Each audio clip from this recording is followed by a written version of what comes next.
नमस्कार, मैं हूं आपके साथ मयंक। देखिए, एक बड़ी हैरान करने वाली खबर आई है। जेडीयू के प्रदेश प्रवक्ता नीरज कुमार ने दावा किया है कि पटना के 10 सर्कुलर रोड, यानी उस घर में जहां राबड़ी देवी और लालू प्रसाद यादव रह रहे थे, उस घर के सरकारी आवास के नीचे तहखाना हो सकता है और उसमें काफ़ी सारा पैसा और सोने चांदी की चीज़ें हो सकती हैं।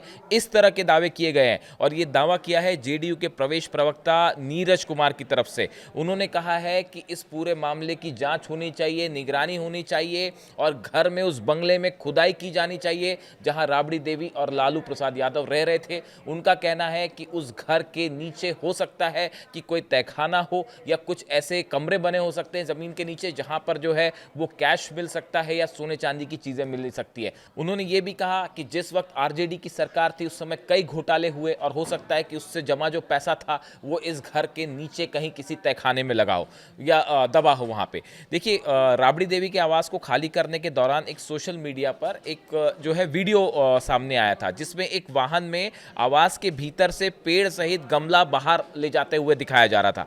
इस पर टिप्पणी करते हुए एक दिन पहले ही नीरज कुमार ने एक्स पर लिखा था कि सरकारी बंगला खाली करना कोई राजनीति नहीं है बल्कि कानून है और राबड़ी देवी जी अपने नाम आपके नाम पर 39 नंबर सेंट्रल पूल मकान आवंटित है, फिर भी 10 नंबर खाली न करना सरकारी संसाधनों का खुला दुरुपयोग है। राबड़ी जी, आपको संपत्तियों की कमी नहीं है, कौटिल्य नगर या महुआ बाग में रहिए लेकिन सरकारी बंगले पर कब्जा छोड़िए। इस तरह की बात उन्होंने कही थी।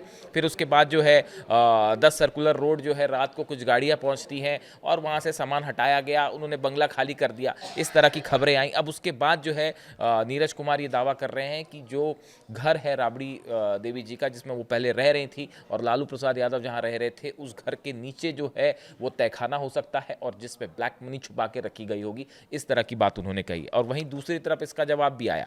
वीआईपी सुप्रीमो मुकेश सहनी ने बिहार की एनडीए सरकार पर हमला बोला। राबड़ी देवी के आवास खाली करने को लेकर कहा कि आवास से निकालने की कोशिश एकदम गलत है और जेडीयू के तहखाने वाले आरोप बेबुनियाद हैं।